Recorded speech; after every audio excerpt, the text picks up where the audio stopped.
ഒരു പ്രതിസന്ധി വരുമ്പോൾ, ഒരാപത്തിൽ പെടുമ്പോൾ, ഒരു കണ്ണുനീരിലേക്ക് നമ്മൾ എത്തിപ്പെടുമ്പോൾ എങ്ങനെയാണ് നാം ദൈവസന്നിധിയിൽ പ്രാർത്ഥിച്ച് അതിൽ നിന്ന് മോചനം പ്രാപിക്കേണ്ടത്? ഇതാണ് നമ്മുടെ ഇന്നത്തെ സന്ദേശത്തിന്റെ വിഷയം. അതായത് ഒരു പ്രതിസന്ധിയിൽ, ഒരാപത്തിൽ ബൈബിളിലെ ചില വ്യക്തികൾ പുറത്തു കടക്കാനായി അവർ ഉപയോഗിച്ച ചില വഴികൾ നമ്മുടെ ദുഃഖങ്ങളിലും പ്രതിസന്ധികളിലും നമ്മളെ സഹായിക്കുന്ന വഴികാട്ടികളാണ്. അതുകൊണ്ട് ഇന്ന് സന്ധ്യയിൽ നമ്മൾ ചിന്തിക്കുന്നത്, ഒരു രാജാവ് 3 രാജ്യങ്ങൾ ചേർന്ന് രാജാവിനെതിരെ യുദ്ധത്തിന് വരുമ്പോൾ ആ രാജാവ് ഒരു പ്രത്യേകമായ തന്ത്രം ഉപയോഗിച്ച് ദൈവത്തിന്റെ ശക്തി ആ രാജ്യത്തേക്ക് ഇറക്കി ദൈവത്തിന്റെ സഹായത്തോടുകൂടി ആ പ്രതിസന്ധിയിൽ നിന്ന് രക്ഷപ്പെടുന്നതാണ് നമ്മൾ 2 ദിനവൃത്താന്തം 20-ാം അധ്യായത്തിൽ വായിക്കുന്നത്. അപ്പൊ നമ്മുടെ ഇന്നത്തെ ചിന്തയുടെ ആധാരം 2 ദിനവൃത്താന്തം 20-ാം അധ്യായമാണ്. അവിടെ നമ്മളൊരു രാജാവിനെ കാണുകയാണ്. ആ രാജാവിന്റെ പേരാണ് യഹോഷാഫാത്ത്. യഹോഷാഫാത്ത് എന്ന രാജാവ്, ആ രാജാവിന്റെ പ്രത്യേകത, അദ്ദേഹം യൂദയായിലെ 4ാമത്തെ രാജാവായിരുന്നു. ഇപ്പൊ യഹോഷാഫാത്ത് ആരായിരുന്നു? യൂദയായിലെ, ഞാൻ പറയുന്ന വ്യക്തമാവുന്നുണ്ടോ നിങ്ങൾക്ക്? ഉണ്ട്. അപ്പൊ യഹോഷാഫാത്ത് ആരായിരുന്നു? യൂദയായിലെ 4ാമത്തെ രാജാവായിരുന്നു. അപ്പോൾ യഹോഷാഫാത്തിന്റെ കാലമെത്തുമ്പോഴേക്കും രാജ്യം 2ആയി. ദാവീദിന്റെ മകന്റെ പേരെന്താണ്? ദാവീദിന്റെ മകൻ സോളമൻ. ദാവീദിന്റെ മകൻ സോളമന്റെ മകൻ. അതിനുശേഷം രാജ്യം 2ആവുകയാണ്. ഒരു രാജ്യത്തിന്റെ പേര് ഇസ്രായേൽ, മറ്റേ രാജ്യത്തിന്റെ പേര് യൂദയ. അപ്പൊ ഈ യൂദയ എന്ന് പറയുന്ന രാജ്യത്തിലെ എത്രാമത്തെ രാജാവായിരുന്നു യഹോഷാഫാത്ത്? 4ാമത്തെ രാജാവായിരുന്നു. ഇപ്പോൾ 2 ദിനവൃത്താന്തം 20-ാം അധ്യായം നമ്മൾ വായിക്കുമ്പോൾ യഹോഷാഫാത്ത് രാജാവ് ഒരു പ്രത്യേക പ്രശ്നത്തിൽ അകപ്പെട്ടിരിക്കുകയാണ്. അദ്ദേഹം അകപ്പെട്ടിരിക്കുന്ന പ്രശ്നം ഇതാണ്: 3 രാജ്യങ്ങൾ ചേർന്ന് യഹോഷാഫാത്തിനെ ആക്രമിക്കാൻ വരികയാണ്. ആ 3 രാജ്യങ്ങളുടെ പേര് ഇങ്ങനെയാണ്: മൊവാബ്യർ, അമ്മോന്യർ, മെയൂന്യർ. നിങ്ങൾ പറയണോ ഇത്? ഏതാണ് 3 രാജ്യങ്ങളുടെ പേര്? മൊവാബ്യർ, അമ്മോന്യർ, മെയൂന്യർ. അപ്പൊ ഇതാണ് നമ്മൾ 2 ദിനവൃത്താന്തം 20-ാം അധ്യായത്തിൽ കാണുന്നത്. യഹോഷാഫാത്ത് രാജാവിനെതിരെ മോവാബ് രാജാവും അമ്മോന്യരുടെ രാജാവും മെയൂന്യരുടെ രാജാവും, ഈ 3 രാജാക്കന്മാർ ഒരുമിച്ച് ചേർന്ന് യഹോഷാഫാത്തിനെതിരെ യുദ്ധത്തിന് വരികയാണ്. ഇതാണ് ഇപ്പോഴത്തെ അവർ നേരിടുന്ന പ്രശ്നം. നിങ്ങൾക്ക് മനസ്സിലാവുന്നുണ്ടോ? അതായത് പശ്ചാത്തലം ഇതാണ്. അതായത് നമ്മൾ 2 ദിനവൃത്താന്തം 20-ാം അധ്യായം വായിക്കുമ്പോൾ നമ്മൾ കണ്ടുമുട്ടുന്ന പശ്ചാത്തലം ഇതാണ്. യൂദയായിലെ 4ാമത്തെ രാജാവായിരുന്ന, അത്യാവശ്യം കുഴപ്പങ്ങളില്ലാതെ ജീവിച്ചിരുന്ന, പ്രശ്നക്കാരനല്ലാതിരുന്ന, ദൈവത്തെ അന്വേഷിച്ചിരുന്ന, മാന്യമായി ജീവിച്ചിരുന്ന ഒരു നല്ല രാജാവായിരുന്നു യഹോഷാഫാത്ത് രാജാവ്. ഈ യഹോഷാഫാത്ത് രാജാവിന്റെ മുമ്പിൽ ഒരു വലിയ പ്രതിസന്ധി വരികയാണ്. ആ പ്രതിസന്ധി ഇതാണ്: അദ്ദേഹത്തെ ആക്രമിക്കാൻ വേണ്ടി 3 രാജ്യങ്ങൾ അവർ ഒരുമിച്ച് ചേർന്ന് കെണിയൊരുക്കി ഈ രാജാവിനെതിരെ വരികയാണ്.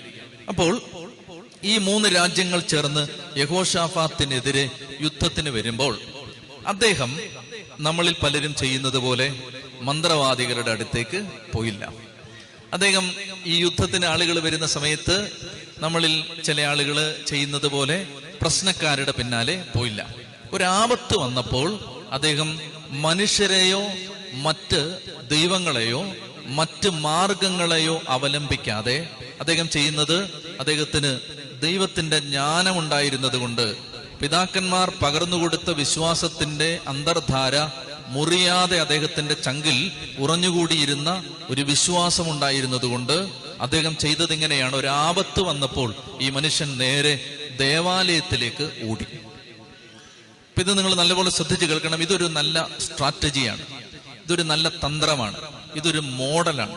ഈ മാതൃക ഒരാപത്തിൽ നിന്ന് പുറത്തു കടക്കാൻ എന്നെ സഹായിച്ചിട്ടുണ്ട്, നിങ്ങളെയും സഹായിക്കും.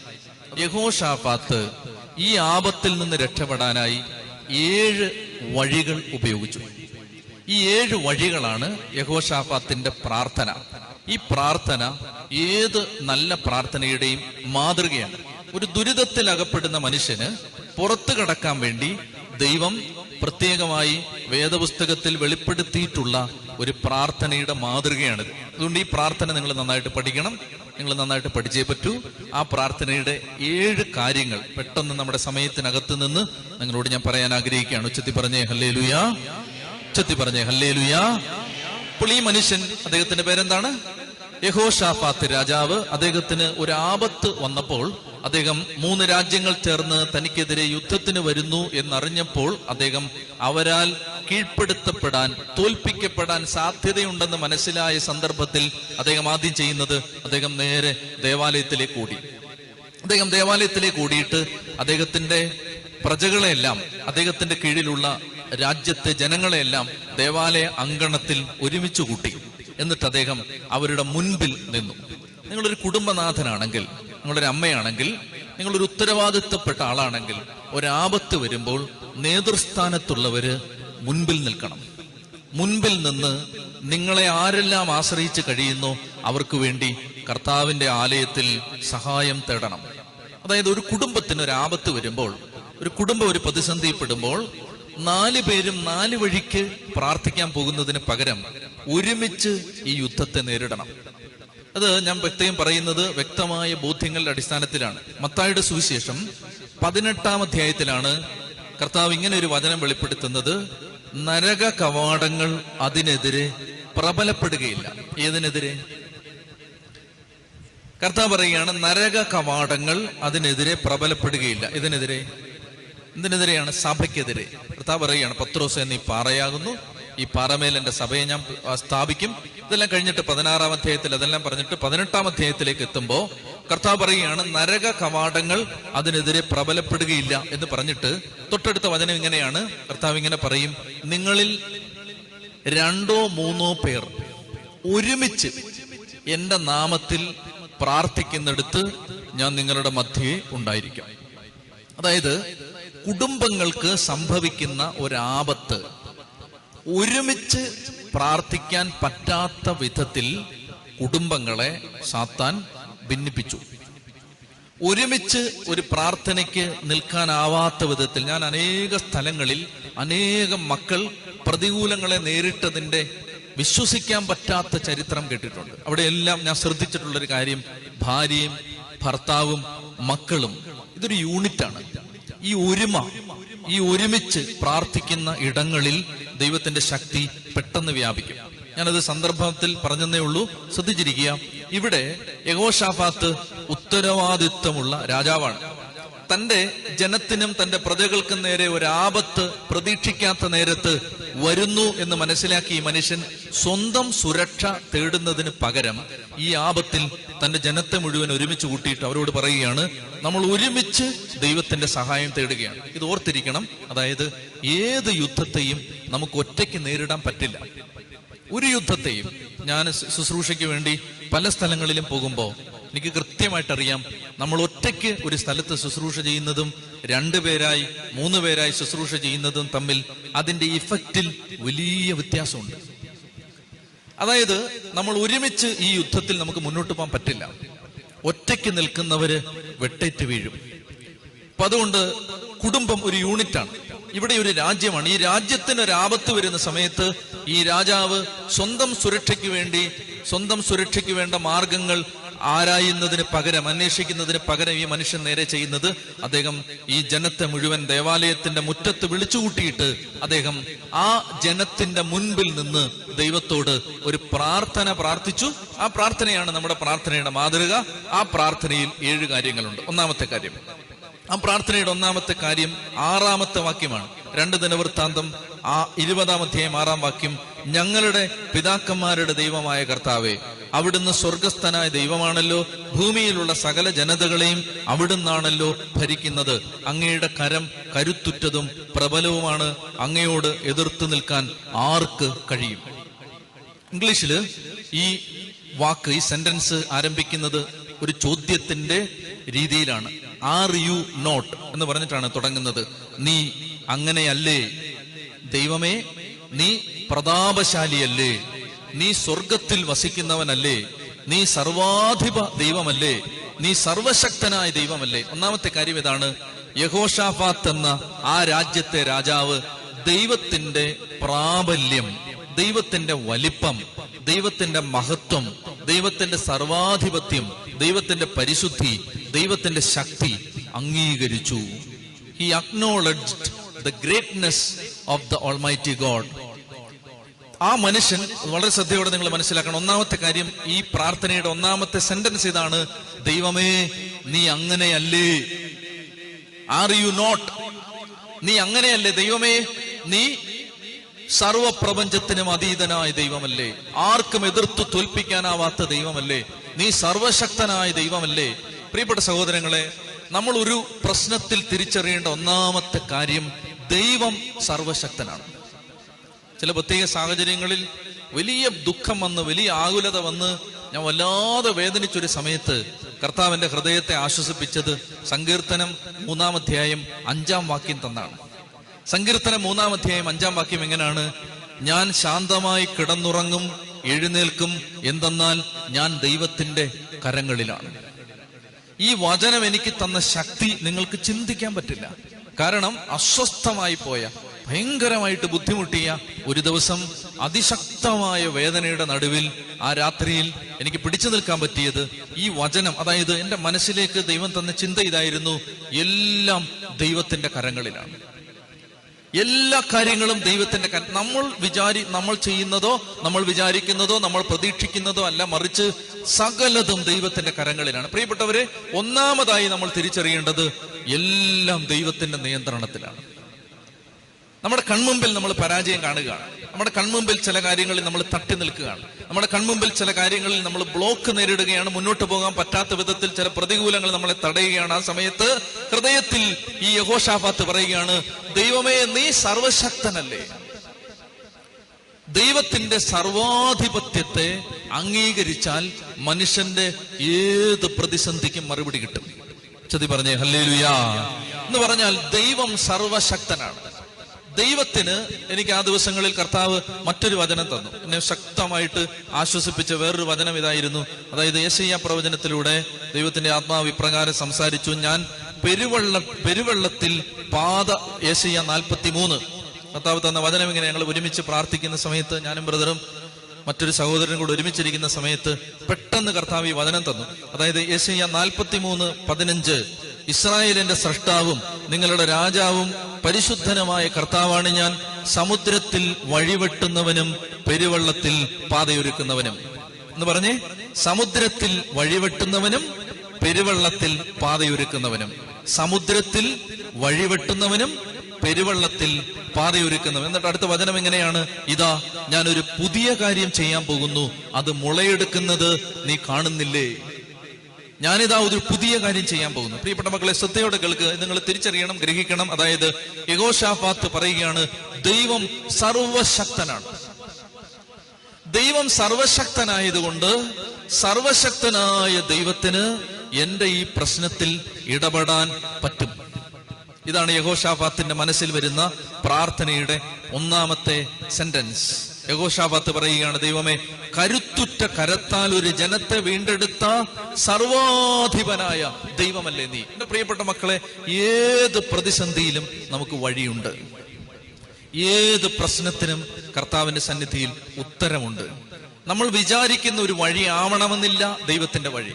ഉദാഹരണത്തിന്, കർത്താവ് ശിഷ്യന്മാരുടെ കൂടെ വള്ളത്തിൽ യാത്ര ചെയ്യുന്ന സമയത്ത്, സമുദ്രത്തിലൂടെ യാത്ര ചെയ്യുന്ന സമയത്ത് കൊടുങ്കാറ്റടിക്കുന്നു, കടലിളകുന്നു, വലിയ കൊടുങ്കാറ്റടിക്കുന്നു. ആ സമയത്ത് ഈശോ വഞ്ചിയിൽ കിടന്ന് ഉറങ്ങുന്ന സമയത്ത് ശിഷ്യന്മാർ അസ്വസ്ഥരായിട്ട് യേശുവിനെ തട്ടി വിളിച്ച് എഴുന്നേൽപ്പിക്കുകയാണ്.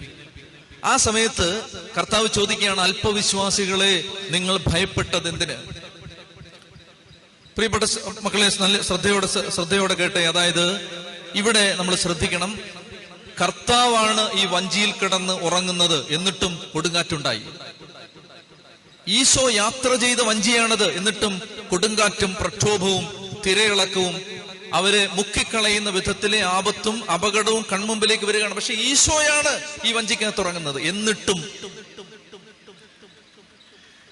സർവശക്തനായ ദൈവം ഒരു ബോട്ടിൽ യാത്ര ചെയ്യുന്ന സമയത്ത് കടലിളകി, കടൽ പ്രക്ഷോഭിച്ചു. കടൽ ഇവർ ചിന്തിക്കുന്നതിനപ്പുറത്തേക്ക്, അവരുടെ പ്രതീക്ഷകൾക്കപ്പുറത്തേക്ക് കടൽക്ഷോഭമുണ്ടായി. ആ സമയത്ത് കർത്താവ് എഴുന്നേറ്റ് കാറ്റിനെയും കടലിനെയും ശാന്തമാക്കി. എന്തുകൊണ്ടാണ് പ്രിയപ്പെട്ടവരെ ഈ കാറ്റ് വന്നത്? എന്തുകൊണ്ടാണ് കടൽ ഇളകിയത്? അതിനൊരു മറുപടിയേ ഉള്ളൂ. അതായത് ഈ കടലിലൂടെ ഈ വഞ്ചിയിൽ നീ യാത്ര ചെയ്യുമ്പോൾ ഈ വഞ്ചി തകരാതെ, ഇത് ഉലയാതെ, ഇത് അസ്വസ്ഥമാകാതെ നിന്നെ അക്കരെ എത്തിക്കാൻ ദൈവത്തിന് പറ്റുമെന്ന് നീ തിരിച്ചറിയാനാണ് ഈ കാറ്റ് അടിച്ചത്. ചൊല്ലി പറഞ്ഞേ ഹല്ലേലൂയാ.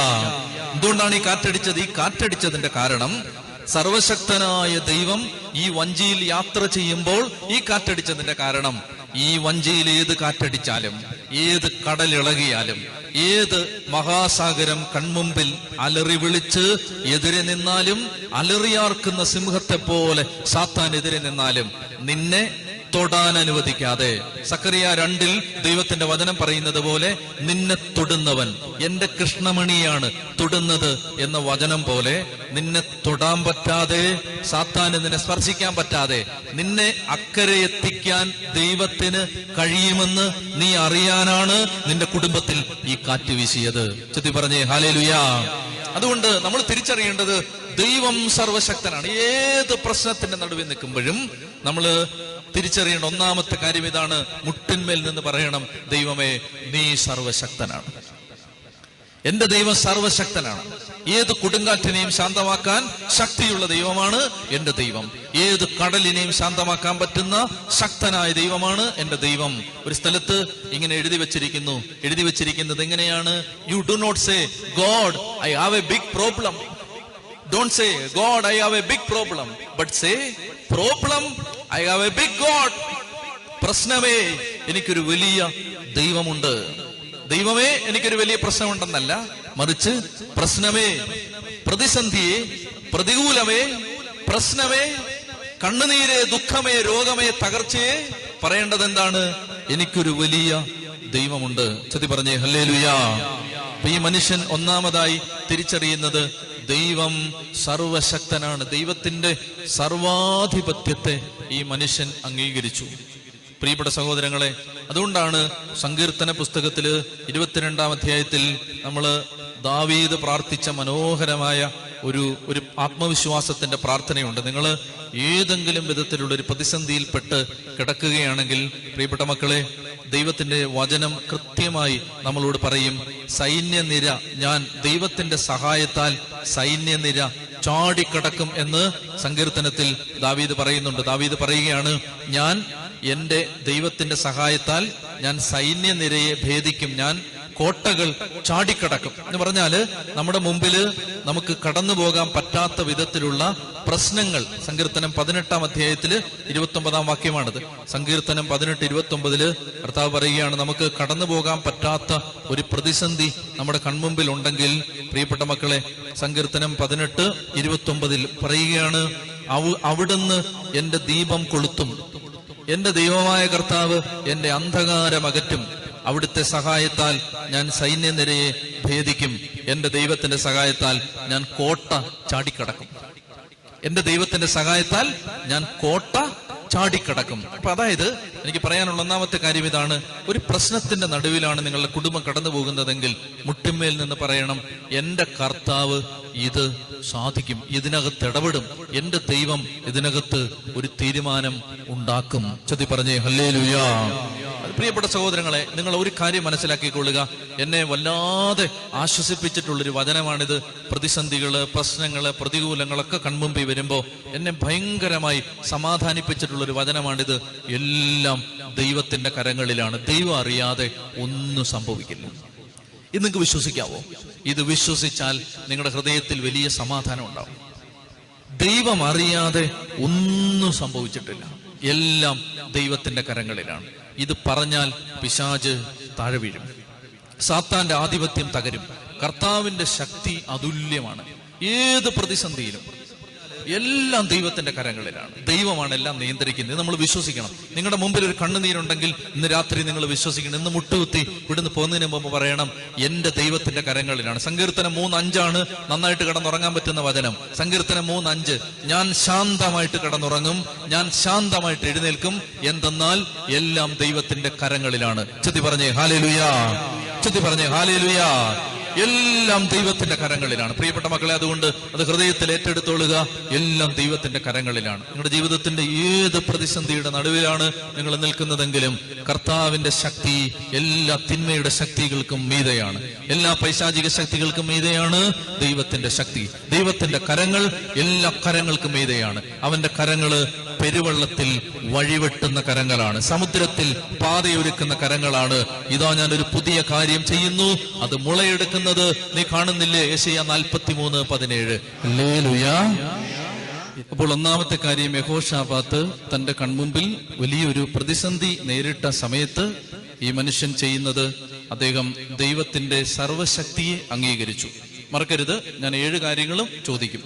ഒന്നാമത്തെ കാര്യം ഇതാണ്, അദ്ദേഹം ദൈവത്തിന്റെ സർവാധിപത്യത്തെ അംഗീകരിച്ചു. രണ്ടാമത്തെ കാര്യം അദ്ദേഹം പറയുകയാണ്, 7-ാമത്തെ വാക്യം, ഞങ്ങളുടെ ദൈവമേ, അങ്ങ് സ്വന്തം ജനമായ ഇസ്രായേലിന്റെ മുൻപിൽ നിന്ന് ഈ ദേശത്തെ നിവാസികളെ തുരത്തുകയും അങ്ങയുടെ സ്നേഹിതനായ അബ്രാഹത്തിന്റെ സന്തതികൾക്ക് അത് ശാശ്വതാവകാശമായി നൽകുകയും ചെയ്തില്ലേ. ഒന്നാമത്തെ സെന്റൻസ് തുടങ്ങുന്നത് ആർ യു നോട്ട്, രണ്ടാമത്തെ സെന്റൻസ് തുടങ്ങുന്നത് ഡിഡ് യു നോട്ട്, ചെയ്തില്ലേ. ശ്രദ്ധിക്കണം. രണ്ടാമത്തെ കാര്യം ഇതാണ്, നിങ്ങളൊരു പ്രതിസന്ധിയുടെ നടുവിൽ നിൽക്കുകയാണെങ്കിൽ, നിങ്ങൾ പ്രാർത്ഥിച്ച് അതിൽ നിന്ന് പുറത്തു കടക്കാൻ ആഗ്രഹിക്കുന്നെങ്കിൽ, രണ്ടാമത് ചെയ്യേണ്ടത് ദൈവം മുൻകാലങ്ങളിൽ നിങ്ങളുടെ ജീവിതത്തിൽ എന്തെല്ലാം ചെയ്തു എന്ന് ഏറ്റുപറഞ്ഞ് നന്ദി പറഞ്ഞ് പ്രാർത്ഥിക്കണം. ഇതാണ് അദ്ദേഹം രണ്ടാമത് ചെയ്യുന്നത്. ദൈവമേ, നീ കഴിഞ്ഞ കാലങ്ങളിൽ അബ്രാഹത്തിന്റെ സന്തതികളെ അടിമത്തത്തിന്റെ നാട്ടിൽ നിന്ന് ഈ ദേശത്തേക്ക് കൊണ്ടുവന്ന് ഈ ദേശത്തെ ജനതകളെ ഇവിടെ നിന്ന് തുരത്തിയിട്ട് അവിടുന്ന് അങ്ങയുടെ മക്കൾക്ക് ഈ ദേശം അവകാശമായി കൊടുത്തില്ലേ. ശ്രദ്ധിക്കണം, ആ മനുഷ്യന്റെ സെന്റൻസ്, ആ സെന്റൻസ് ഫ്രെയിം ചെയ്യുന്ന രീതി, ഡിഡ് യു നോട്ട്, നീ ചെയ്തില്ലേ. പ്രിയപ്പെട്ട മക്കളെ, ശ്രദ്ധയോടെ കേൾക്കുക. പ്രാർത്ഥനയുടെ രണ്ടാമത്തെ ഇൻപുട്ട് ഇതാണ്, ദൈവം കഴിഞ്ഞ കാലങ്ങളിൽ എന്തെല്ലാം ചെയ്തോ അതിനെ അംഗീകരിച്ച് ഏറ്റുപറഞ്ഞ് നന്ദി പറയണം. എന്തുകൊണ്ടാണ് ദൈവം മുൻകാലങ്ങളിൽ ചെയ്തത് ഈ മനുഷ്യൻ ഏറ്റുപറയുന്നത്? അതിന് കൃത്യമായ ഒരു ലോജിക്കുണ്ട്. അദ്ദേഹം മുൻകാലങ്ങളിൽ ദൈവം ചെയ്ത കാര്യത്തെ അംഗീകരിച്ചതിന് കൃത്യമായ അദ്ദേഹത്തിന് ഒരു കൃത്യമായ ബുദ്ധിയുണ്ട് അതിന്റെ പുറകിൽ. അതിന്റെ കാരണം എന്താന്ന് വെച്ചാല്, മുൻകാലങ്ങളിൽ ദൈവം ചെയ്ത കാര്യങ്ങൾ നമ്മൾ ഓർത്താൽ നമ്മുടെ മനസ്സിൽ ഉണ്ടാവുന്നത് വിശ്വാസമാണ്. പ്രിയപ്പെട്ട സഹോദരങ്ങളെ, ദൈവം നിങ്ങളുടെ ജീവിതത്തിൽ മുൻകാലങ്ങളിൽ ചെയ്ത ആയിരക്കണക്കിന് അത്ഭുതങ്ങളുണ്ട്. ഇല്ലേ? ഉണ്ട്, നിശ്ചയമായിട്ടും ഉണ്ട്. അത് നിങ്ങൾ ഇന്നൊരു പ്രതിസന്ധി, ഇന്ന് നിങ്ങൾ ചെങ്കടലിന് മുമ്പിൽ നിൽക്കുമ്പോൾ നിങ്ങൾ ഓർക്കണം, ഇന്നലെ ഈജിപ്തിന്റെ അടിമപ്പാളയത്തിൽ നിന്ന് എന്നെ ദൈവം പുറത്തിറക്കിയതാണ്. അപ്പോൾ ഈ ചെങ്കടല് മുറിയും. നിങ്ങൾ ഈ ചെങ്കടലിനപ്പുറത്ത് ചെന്ന് നിങ്ങൾ വെള്ളം കുടിക്കാനില്ലാതെ ദാഹിച്ച് വലയുന്ന സമയത്ത് നിങ്ങൾ പുറകോട്ട് നോക്കിയിട്ട് പറയണം, എന്റെ പുറകിൽ ഒരു ചെങ്കടല് രണ്ടായി മുറിഞ്ഞതാണ്, ഈ പാറയിൽ നിന്ന് വെള്ളം വരും. നിങ്ങൾ കുറച്ചുകൂടി മുന്നോട്ട് പോകുമ്പോൾ നിങ്ങൾക്ക് ഭക്ഷണമില്ലാതെ മരുഭൂമിയിൽ നിങ്ങൾ വിഷമിക്കുന്ന സമയത്ത് നിങ്ങൾ ഓർക്കണം, ഇന്നലെ ഈ പാറയിൽ നിന്ന് വെള്ളം വന്നതാണ്, ഇന്ന് ആകാശം മന്ന പൊഴിക്കും. അവിടെ നിന്ന് വീണ്ടും നിങ്ങൾ കുറെ ദൂരം മുന്നോട്ട് പോകുമ്പോൾ കയ്പുള്ള വെള്ളം മാറായിൽ നിങ്ങൾക്ക് കിട്ടുമ്പോൾ നിങ്ങൾ ഓർക്കണം, ഇന്നലെ മന്ന പെയ്തതാണ്, ഇന്ന് ഈ കയ്ക്കുന്ന വെള്ളം മധുരമായി മാറും. കുറച്ചുകൂടി മുന്നോട്ട് പോകുമ്പോൾ ജോർദാനിലെ ജലധാരയിൽപ്പെട്ട് ജോർദാൻ കുറുകെ കടന്ന് കാനാനിലേക്ക് കാലുകുത്താനാവാതെ സങ്കടപ്പെട്ട് നിൽക്കുന്ന സമയത്ത് നിങ്ങൾ തിരിഞ്ഞു നോക്കുമ്പോൾ നിങ്ങൾ പറയണം, ഈജിപ്തിലെ അടിമപ്പാളയത്തിൽ മഹാമാരികൾ വർഷിച്ച് ഒരു രാജാവിന്റെയും രാജ്യത്തിന്റെയും കരുത്തുറ്റ കയ്യിൽ നിന്ന് ദൈവം എന്നെ പുറത്തിറക്കിയില്ലേ? ദൈവം എനിക്ക് വേണ്ടി കടല് വെട്ടിമുറിച്ചില്ലേ? ദൈവം എനിക്ക് വേണ്ടി കരിമ്പാറ വളർന്ന് വെള്ളമൊഴുക്കിയില്ലേ? ദൈവം എനിക്ക് വേണ്ടി മാറായിലെ കയ്പുള്ള ജലത്തെ മധുരമാക്കി മാറ്റിയില്ലേ? പറയണ, ദൈവമേ, നീ അന്ന് അങ്ങനെ ചെയ്തില്ലേ, ഇന്ന് നീ ഇത് ചെയ്യാൻ സർവശക്തനാണ്. ചെത്തി പറഞ്ഞേ ഹല്ലേലൂയ. ഇതാണ് ഈ മനുഷ്യൻ യഹോശാഫാത്ത്, അദ്ദേഹത്തിന്റെ പ്രാർത്ഥനയുടെ മർമ്മം. രണ്ടാമത്തെ മർമ്മം ഇതാണ്. അദ്ദേഹം പറയുകയാണ്, ദൈവമേ, ഇത് ചെയ്യാൻ നിനക്ക് പറ്റും. കാരണം ഞങ്ങളുടെ പൂർവ്വപിതാക്കന്മാർക്ക് ഈ ദേശം ഒരുപാട് മനുഷ്യരെ ഇവിടെ നിന്ന് പുറത്താക്കിയിട്ട് നീ കൊടുത്തില്ലേ. ഈ കാലഘട്ടത്തിലെ ദൈവമക്കളുടെ ഏറ്റവും വലിയ അപരാധം, പാപം എന്ന് പറയുന്നത് കഴിഞ്ഞ കാലങ്ങളിൽ ദൈവം ചെയ്തതെല്ലാം മറന്നുപോയി. ഇന്നൊരു പ്രതിസന്ധിപ്പെട്ട് നിൽക്കുമ്പോ ദൈവത്തെ മറക്കുകയാണ്. ദൈവം ഇല്ലെന്ന് പറയുകയാണ്, ദൈവം അത്ഭുതം ചെയ്യുന്നില്ലെന്ന് പറയുകയാണ്. കർത്താവ് ഇത് ചെയ്യാൻ ശക്തനല്ല, ഞാൻ വിളിച്ചിട്ട് പ്രാർത്ഥിച്ചിട്ട് എന്തായി എന്ന് ചോദിക്കുകയാണ്. എത്രയോ പേര് ഈ യാത്രക്കിടയിൽ എന്നോട് ചോദിച്ചിട്ടുണ്ട്, അച്ഛാ, ദൈവത്തെക്കാൾ ശക്തി പിശാചിനാണോ? ദൈവം ചെയ്തതെല്ലാം മറന്നുപോയിട്ടുണ്ട്. ദൈവം ചെയ്ത അത്ഭുതങ്ങൾ മറന്നുപോയിട്ടുണ്ട്. ഞാൻ അച്ഛനായിട്ട് ഞാൻ പൗരോഹിത്യം ശുശ്രൂഷ തുടങ്ങുന്ന ദിവസം ഞാൻ ആദ്യത്തെ കുർബാന ചൊല്ലി. അന്ന് കുർബാന ചൊല്ലിക്കഴിഞ്ഞ ഇടവപ്പള്ളിയിൽ എല്ലാവരും ഇരുന്ന് മീറ്റിംഗ് ഒക്കെ നടത്തി നല്ല വാക്കൊക്കെ പറയുന്ന ദിവസം അന്നേ ഉള്ളു നമ്മൾ നല്ല വാക്ക് കേൾക്കുന്നത്.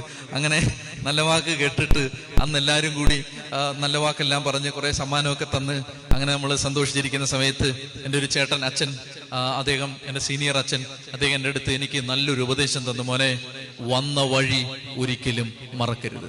എൻ്റെ ചങ്കിനകത്ത് അത് കിടപ്പുണ്ട്. വന്ന വഴി ഒരിക്കലും മറക്കരുത്. അതായത് അദ്ദേഹം പറയുകയാണ്, മോനെ, ദൈവം നിന്നെ വളർത്തും, ദൈവം നിന്നെ ഉയർത്തും, ദൈവം നിനക്ക് കൃപ തരും. അദ്ദേഹം പറയുകയാണ്, ഒരു ചേട്ടൻ എന്ന നിലയിൽ ഞാൻ നിനക്ക് പറഞ്ഞു തരികയാണ്, വന്ന വഴി ഒരിക്കലും മറക്കരുത്. എന്റെ പ്രിയപ്പെട്ട സഹോദരങ്ങളെ, ഇതാണ് യഹോശാഫാത്ത് ചെയ്യുന്നത്. എങ്ങനെയാണ് ഞാൻ ഇവിടെ എത്തിയത്? എങ്ങനെയാണ് എൻ്റെ ജനം ഇവിടെ എത്തിയത്? എങ്ങനെയാണ് ദൈവം എന്നെ അനുഗ്രഹിച്ചത്? എങ്ങനെയാണ് ദൈവം എൻ്റെ കുടുംബത്തെ രക്ഷപ്പെടുത്തിയത്? എങ്ങനെയാണ് എൻ്റെ ഈ രാജ്യത്ത്, ഈ ദേശത്തെ ദൈവം വഴി നടത്തിയത്? പ്രിയപ്പെട്ട മക്കളെ, നിങ്ങൾ ഓർത്ത് മുട്ടുകുത്തിയാൽ കരഞ്ഞ് കരഞ്ഞ് കരഞ്ഞ് കരഞ്ഞ് ആ രാത്രി തീരാൻ തക്കതുപോലെ നിങ്ങളുടെ ഓരോരുത്തരുടെയും എന്റെയും നിങ്ങളുടെയും ജീവിതത്തിൽ ദൈവം ചെയ്ത അത്ഭുതങ്ങളുടെ ചരിത്രങ്ങളുണ്ട്, ഇല്ലേ? നിശ്ചയമായിട്ടുമുണ്ട് പ്രിയപ്പെട്ടവരെ. അതുകൊണ്ട് അത് ഏറ്റുപറയണം. ഇത് കൃത്യമായ ഒരു സ്ട്രാറ്റജിയാണ്. എന്ന് പറഞ്ഞാൽ ഓരോ കാര്യം ഓർത്ത്, ദൈവമേ, അന്ന് ഞങ്ങൾ ആപത്തിപ്പെട്ട് നിന്നപ്പോ നീ വഴി തുറന്ന് തന്നില്ലേ? അന്ന് ഞങ്ങൾ ഈ രോഗക്കിടക്കയിൽ കിടന്നപ്പോ നീ ഞങ്ങളെ സഹായിച്ചില്ലേ? അന്ന് ഞങ്ങൾ വഴിമുട്ടി കടബാധ്യതയിൽ നട്ടം തിരിഞ്ഞ് തകർന്നു നിന്നപ്പോ നീ ഞങ്ങൾക്ക് വഴി തുറന്ന്, അപ്രതീക്ഷിതമായ വഴി തുറന്ന് തന്നില്ലേ? എത്രയോ സംഭവങ്ങൾ, എത്രയോ അനുഭവങ്ങൾ ഓരോരുത്തരുടെയും ജീവിതത്തിലുണ്ട്. പ്രിയപ്പെട്ട മക്കളെ, യഹോശാഫാത്ത് പ്രാർത്ഥിക്കുകയാണ്, ദൈവമേ, ഞങ്ങൾക്ക് വേണ്ടി നീ ഇങ്ങനെ ചെയ്തില്ലേ? നിങ്ങൾ ഇങ്ങനെ പറയണം, ദൈവമേ, നീ സർവശക്തനാണല്ലോ. സർവശക്തനാണ്, നീ അല്ലേ? സർവശക്തനല്ലേ? ഒന്ന്. രണ്ട്, നീ അന്ന് എനിക്ക് വേണ്ടി ഇങ്ങനെ ചെയ്തില്ലേ? എന്റെ പ്രിയപ്പെട്ട സഹോദരങ്ങളെ, എൻ്റെ അടുത്ത് ഓരോ പ്രതിസന്ധിയും പ്രശ്നങ്ങളും പറഞ്ഞ് ആളുകൾ എത്തുന്ന സമയത്ത് ഞാൻ അവരോട് ചോദിക്കും, കർത്താവ് എന്തെല്ലാം രീതിയിൽ മുൻകാലങ്ങളിൽ സഹായിച്ചിട്ടുണ്ടല്ലേ? ഒത്തിരി സഹായിച്ചിട്ടുണ്ടല്ലേ? ഉണ്ട്. ഒരു സഹോദരി അടുത്തിടയ്ക്ക് പ്രാർത്ഥിക്കാൻ വന്ന സമയത്ത് പെട്ടെന്ന് കർത്താവ് ഇങ്ങനെ ഒരു സന്ദേശം തന്നു, തയ്യൽ എന്ന് പറഞ്ഞു. തയ്യൽ. ഞാൻ പറഞ്ഞു, നിനക്ക് തയ്യലുമായിട്ട് എന്താ ബന്ധം ചോദിച്ചപ്പോൾ പൊട്ടിക്കരയാൻ തുടങ്ങി. കരഞ്ഞിട്ട് എന്നോട് പറഞ്ഞു, ഞാൻ തയ്യൽ ജോലി ചെയ്ത് ജീവിച്ചിരുന്ന സ്ഥലത്തു നിന്നാണ് ദൈവം എന്നെ ഇപ്പോ ഈ സമൃദ്ധിയുടെ നടുവിലേക്ക് കൊണ്ടുവന്ന്, ഈ സമൃദ്ധിയിൽ കർത്താവ് എന്നെ കൊണ്ടുവന്ന് നിർത്തിയിരുന്നത്. ഇത് ഞാൻ ഈ പോയ സ്ഥലത്ത് ഒരു സഹോദരി എൻ്റെ അടുത്ത് പറയുകയാണ്, അതായത് കൺഫെഷന് വന്ന സമയത്താണ്, കുമ്പസാരിക്കാനായിട്ട് വന്നിരുന്ന സമയത്താണ് ഈ സാധനം കർത്താവ് തരും. ഞാൻ ചോദിച്ചപ്പോൾ അവള് പറയുകയാണ്, തയ്യൽ ചെയ്തുകൊണ്ടിരുന്ന അവളെ കർത്താവ് ഇവിടെ വലിയ ശമ്പളം വാങ്ങിക്കുന്ന ഒരവസ്ഥയിലേക്ക് ആ മകളിപ്പോൾ എത്തിയിരിക്കുകയാണ് എന്ന് പറഞ്ഞാൽ, അപ്പൊ കർത്താവ് പറയുകയാണ്, മോളെ, നീ തയ്യൽ ചെയ്തുകൊണ്ടിരുന്ന സ്ഥലത്തു നിന്നാണ് നിന്നെ ഞാൻ ഇവിടെ എത്തിച്ചത്, നീ മറക്കരുത്. ചെത്തി പറഞ്ഞേ ഹല്ലേലൂയാ. പ്രിയപ്പെട്ട സഹോദരങ്ങളെ, നമുക്ക് അറിവുണ്ടായി കഴിയുമ്പോൾ, പണമുണ്ടായി കഴിയുമ്പോൾ, സമൃദ്ധി ഉണ്ടായി കഴിയുമ്പോൾ ഒരിക്കലും നമ്മൾ വന്നത് ഏത് വഴിയിലൂടെയാണെന്ന്, ദൈവം നമ്മളെ എങ്ങനെയാണ് നടത്തിയതെന്ന്, കർത്താവ് എങ്ങനെയാണ് നമ്മളെ നിർത്തിയതെന്ന്, നമ്മളെ അന്നം മുട്ടിക്കാതെ നമുക്ക് ആരോഗ്യം ആവോളം തന്ന് ജീവിതത്തിന് വേണ്ടതെല്ലാം വെച്ച് വിളമ്പി വിരുന്നൊരുക്കി വഴിവക്കിൽ കാത്തിരിക്കുന്ന ഒരു അപ്പനെ പോലെ, വഴിനീളെ കണ്ണുനട്ട് കാത്തിരിക്കുന്ന ഒരു സ്നേഹിക്കുന്ന അമ്മയെ പോലെ ദൈവം നമ്മളെ കാത്തിരുന്ന് നയിച്ച വഴികളൊക്കെയും നിങ്ങൾ ഓർക്കണം. നിയമാവർത്തന പുസ്തകത്തില് കർത്താവ് പറയുന്നുണ്ടത് നിങ്ങൾ മറന്നു പോകരുതെന്ന് ദൈവം പറയുന്നുണ്ട്. നിയമാവർത്തന പുസ്തകത്തിലാണ് 6-ാമത്തെ അധ്യായത്തിലാണ് കർത്താവ് പറയുന്നത്. ദൈവം പറയുകയാണ്, 6-ാം അധ്യായം 10-ാം വാക്യം, നിയമാവർത്തനം 6:10 കർത്താവിന്റെ വചനം പറയുകയാണ്, നിങ്ങൾ പണിയാത്ത വിശാലവും മനോഹരവുമായ നഗരങ്ങളും, നിങ്ങൾ നിറയ്ക്കാതെ വിശിഷ്ട വസ്തുക്കൾ കൊണ്ട് നിറഞ്ഞിരിക്കുന്ന വീടുകളും, നിങ്ങൾ കുഴിക്കാത്ത കിണറുകളും, നിങ്ങൾ നട്ടുപിടിപ്പിക്കാത്ത മുന്തിരിത്തോട്ടങ്ങളും ഒലിവ് മരങ്ങളും നിങ്ങൾക്ക് ലഭിക്കുകയും നിങ്ങൾ ഭക്ഷിച്ച് തൃപ്തരാവുകയും ചെയ്യുമ്പോൾ നിങ്ങളെ അടിമത്തത്തിന്റെ ഭവനത്തിൽ നിന്ന് കൊണ്ടുവന്ന കർത്താവിനെ മറക്കാതിരിക്കാൻ സൂക്ഷിച്ചുകൊള്ളണം.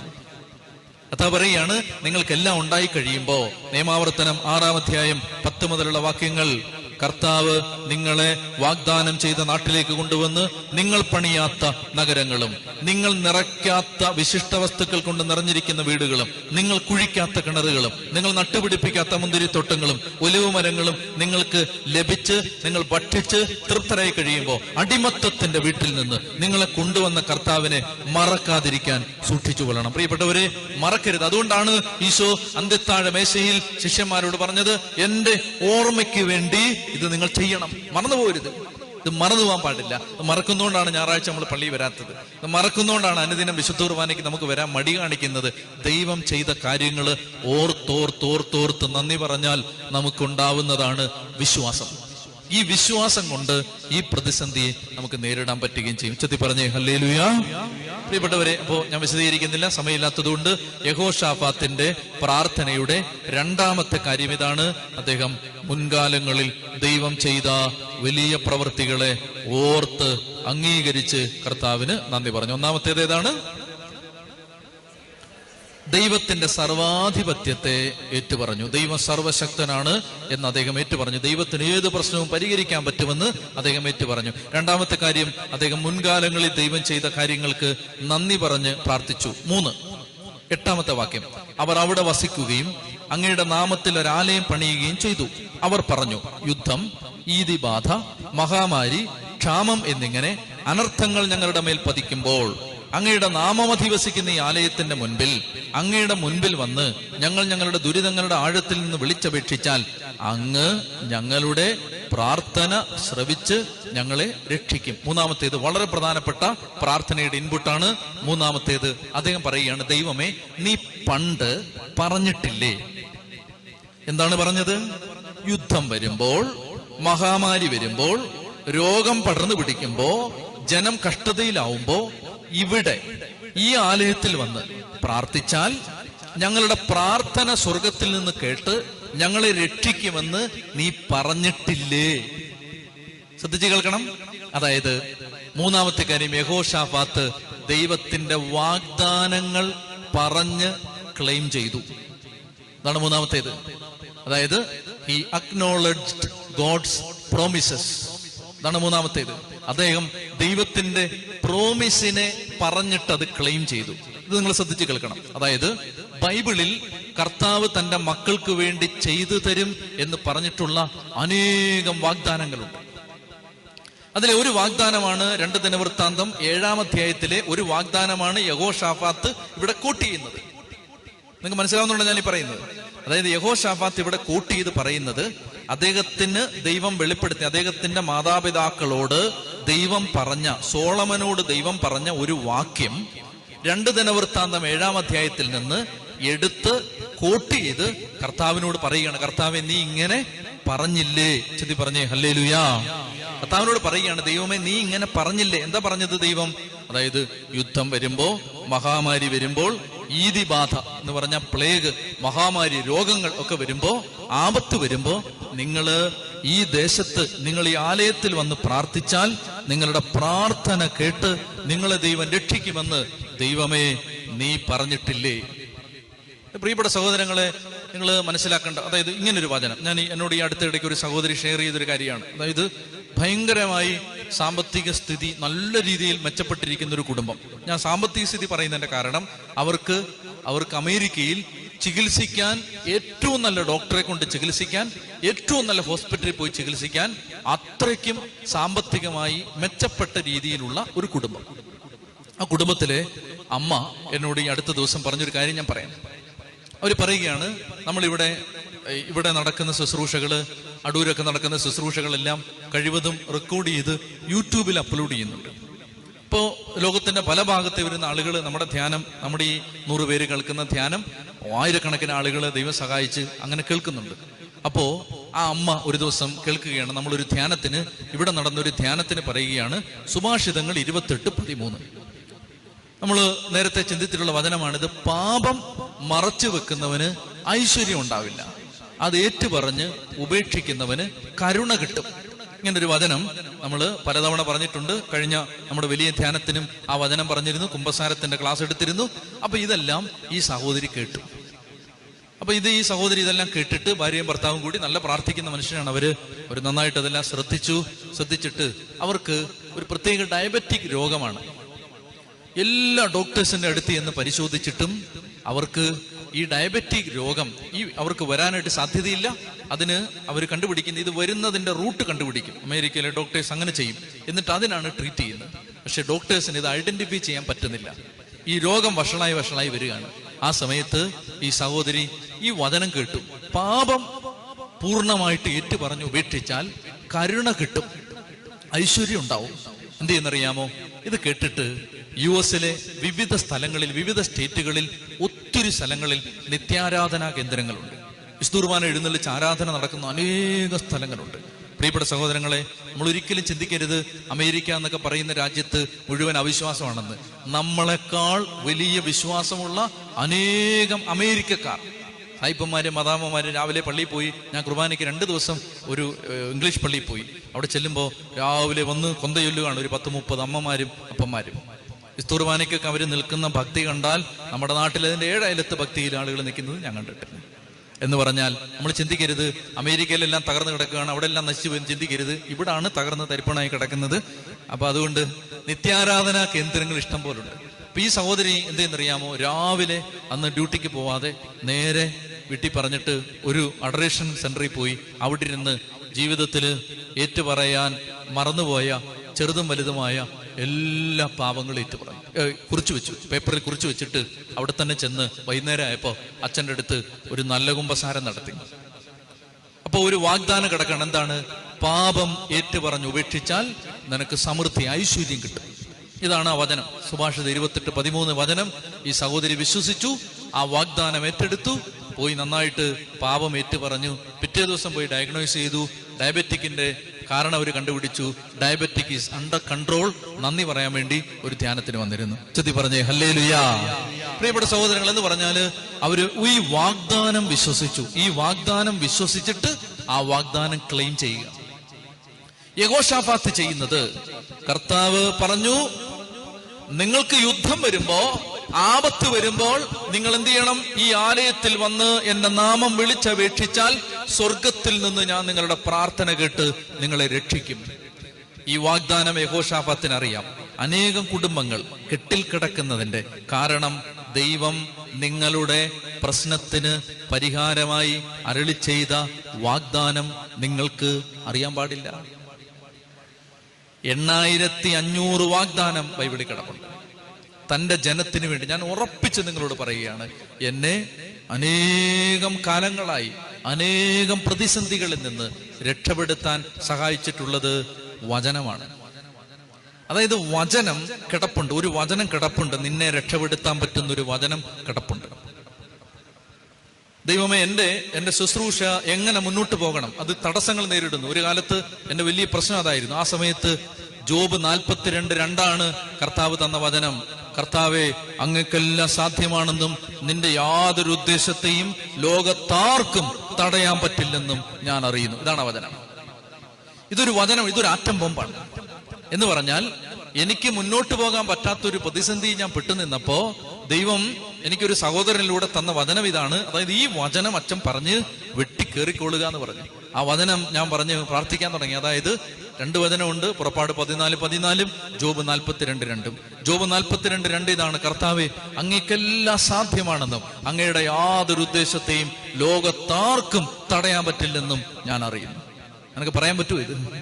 ദൈവമേ, അങ്ങേക്കെല്ലാം സാധ്യമാണെന്നും അങ്ങയുടെ യാതൊരു ഉദ്ദേശത്തെയും തടയാൻ ആർക്കും പറ്റില്ലെന്നും ഞാൻ അറിയുന്നു. ഉച്ചത്തി പറഞ്ഞേ ഹല്ലേലൂയ.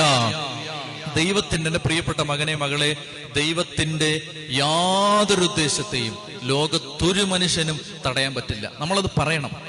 നമുക്കെതിരെ നിങ്ങൾക്കൊരു പ്രതിസന്ധിപ്പെട്ട്, നിങ്ങളിൽ പ്രതികൂലത്തിൽ നിൽക്കുകയാണ്, നിങ്ങളെ തടയപ്പെട്ട് തടസ്സപ്പെട്ട് കിടക്കുകയാണ്. കർത്താവെ, ഞങ്ങളെ തടയാൻ, മുന്നോട്ട് പോകുന്ന വഴിയെ തടയാൻ ആർക്കും പറ്റില്ലെന്ന്, ദൈവത്തിന് മാത്രമേ പറ്റൂ.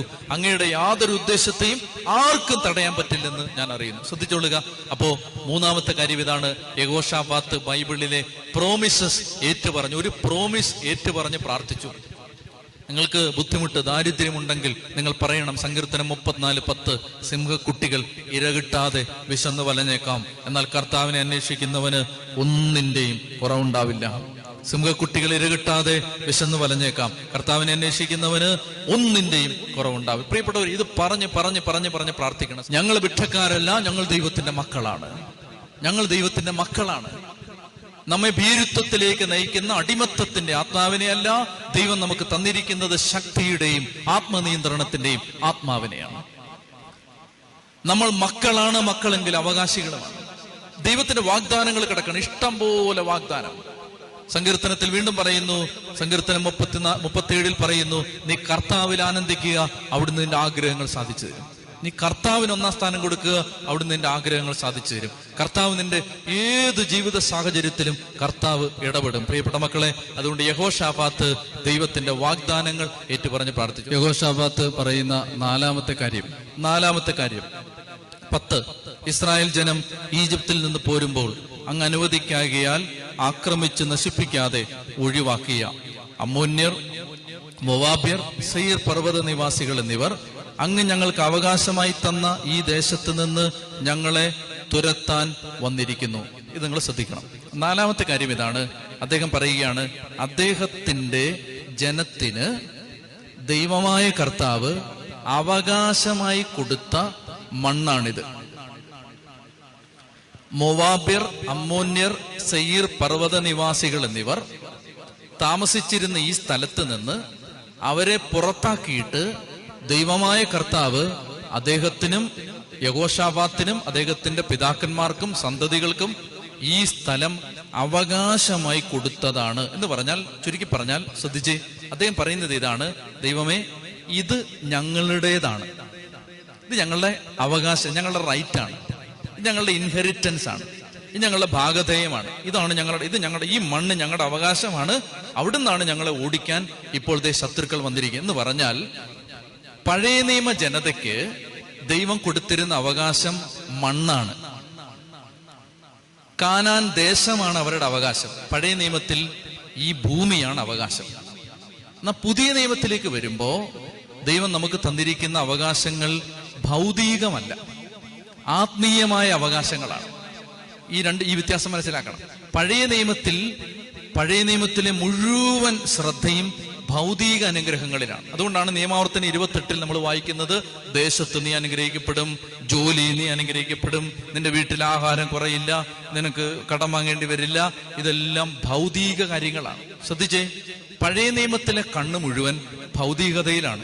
അതായത് ദൈവം അവർക്ക് ഈജിപ്തിലെ അടിമത്തത്തിൽ നിന്ന് വിമോചിപ്പിച്ച ദൈവം അവർക്ക് കൊടുത്തത് ഒരു മണ്ണാണ്, കാനാൻ ദേശം. അതുകൊണ്ട് യഹോശാഫാത്ത് പറയുകയാണ്, ഈ മണ്ണ് ഞങ്ങളുടെ റൈറ്റാണ്. എന്നാൽ പുതിയ നിയമത്തിൽ ജീവിക്കുന്ന നമുക്ക് നമ്മുടെ റൈറ്റ് മണ്ണല്ല, മറ്റീരിയൽ പ്രോസ്പെരിറ്റി അല്ല, ഭൗതിക അനുഗ്രഹങ്ങളല്ല. മറിച്ച് നിങ്ങൾക്ക് പറയാമോ, ദൈവം നമുക്ക് തന്നിരിക്കുന്ന ഏറ്റവും വലിയ അവകാശം എന്താ? നമ്മുടെ ദൈവം നമുക്ക് ഈശോയെ അറിഞ്ഞപ്പോ ദൈവം നമുക്ക് തന്ന ഭയങ്കര അവകാശമുണ്ട്. എന്താണ്? ഞാൻ പറഞ്ഞാൽ ആ അവകാശം ഞാൻ ഇങ്ങനെ പറയും: ഞാൻ സർവശക്തനായ ദൈവത്തിന്റെ മകനാണ്. ഇതാണ് എന്റെ അവകാശം. മക്കളെങ്കിൽ അവകാശം. നിങ്ങൾ എങ്ങനെ പറയും? സർവശക്തനായ ദൈവത്തിന്റെ മക്കളാണ് ഞങ്ങൾ അടിമകളല്ല, ഞങ്ങൾ മക്കളാണ്.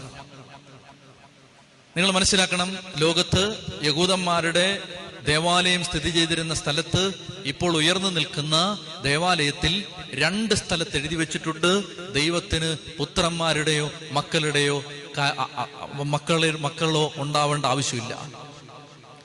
അത് കൂടുതൽ ഞാൻ പറയുന്നില്ല, അത്രയും പറഞ്ഞാൽ നിർത്തുകയാണ്. എന്ന് പറഞ്ഞാൽ നമ്മൾ ദൈവത്തിന്റെ മക്കളാണെന്ന് നമ്മൾ പറയണം, വേറെ ആരും പറയില്ല.